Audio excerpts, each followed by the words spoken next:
నమస్తే అందరికీ స్వాగతం. నా ఛానల్ పేరు చిన్నగోల అఫీషియల్. ఏంటి ఈ నేల, ఆ కాళ్ళు, ఆ కుర్చీ అన్ని చూపిస్తుంది అనుకుంటున్నారా? ఫస్ట్ టైం నేనైతే మా ఫ్రెండ్ని తీసుకొని మంగళగిరి గుడికి అయితే వెళ్ళబోతున్నాను. ఫస్ట్ నేనైతే మా ఇంటి దగ్గర నుంచి స్టార్ట్ అయ్యాను. తర్వాత గుంటూరు బస్ స్టాండ్ రీచ్ అయ్యాను. గుంటూరు బస్ స్టాండ్ ఎదురుగా పెట్రోల్ బంక్ ఉంటుంది.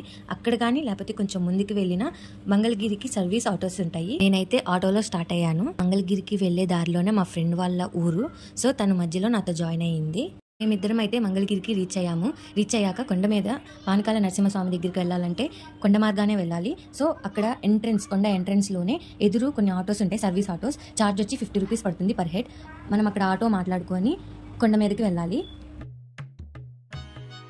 ఇప్పుడు మేమైతే కొండ మీదకి రీచ్ అయ్యాము. ఏ వెహికల్ మీదైనా వెళ్ళే వాళ్ళకి కొండ మార్గాన 20 రూపీస్ టోకెన్ ఉంటుంది. నేను చూపిస్తున్న దారిలోనే వెళ్తే గుడి వస్తుంది.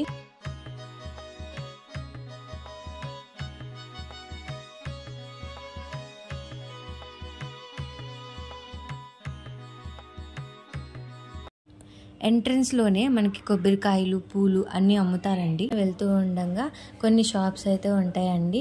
Like bangles, toys, cool drinks, ఇంకా దేవుడికి సంబంధించినవి అమ్ముతూ ఉంటారు. అలా కొంచెం ముందుకు రాగానే ఒక చెట్టు కింద విగ్రహం ఉందండి. ఆ చెట్టు ఏం చెట్టో కొంచెం ఐడియా లేదు, కానీ ముడుపులు అయితే కట్టున్నాయి. ఇంకొంచెం ముందుకు రాగానే ధ్వజస్తంభం ఉంటుంది. ఇక్కడ నేను జూమ్ చేసి చూపిస్తున్న దగ్గర పానకం టికెట్ 35 రూపీస్ పెట్టి తీసుకోవాలి. అలా కొంచెం లైన్లోకి ముందుకు వెళ్ళగానే గుడి ఎంట్రన్స్ దగ్గరే గోత్రనామాలకి 10 రూపీస్ పెట్టి మళ్ళీ టికెట్ తీసుకోవాలండి.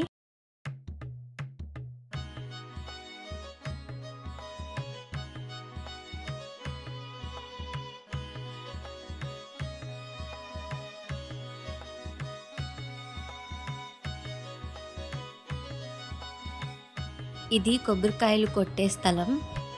మనం గుడి లోపలికి వెళ్ళాక పంతులు గారు మనకి ఇచ్చిన పానకంతో గోత్రనామాలు చదువుతూ దేవుడి నోట్లో పానకాన్ని పోస్తూ ఉంటారు. మిగిలిన పానకాన్ని మనం ఇంటికైనా తెచ్చుకోవచ్చు, లేకుంటే అక్కడే తాగేసి మిగతాది వదిలేయవచ్చు. ఇక్కడ ఆంజనేయ స్వామి వారు కొలువై ఉన్నారు. స్వామివారు మీద రూపాయి బిళ్ళ పెట్టి మనం ఏదైనా కోరిక కోరుకుంటే అది నిజమైతే కాయిన్ అతుక్కుంటుందంట, లేకపోతే కింద పడిపోతుందంట.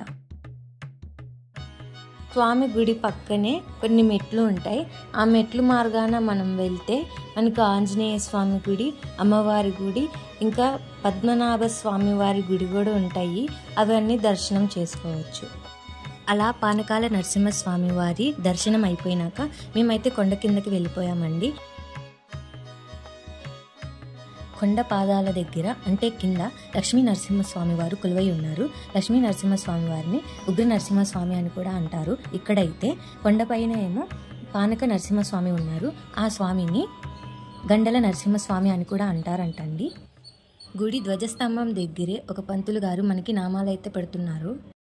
నేను చూపిస్తున్న దారిలో అయితే గుడి లోపలికి వెళ్ళాలి.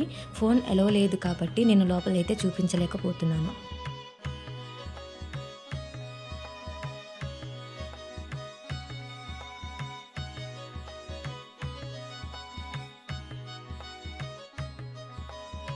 అలా గుడి లోపల నుంచి బయటికి రాగానే పక్కనే అమ్మవారి గుడి అయితే ఉంటుంది. ఆ గుడికైతే తప్పనిసరిగా వెళ్ళాలి.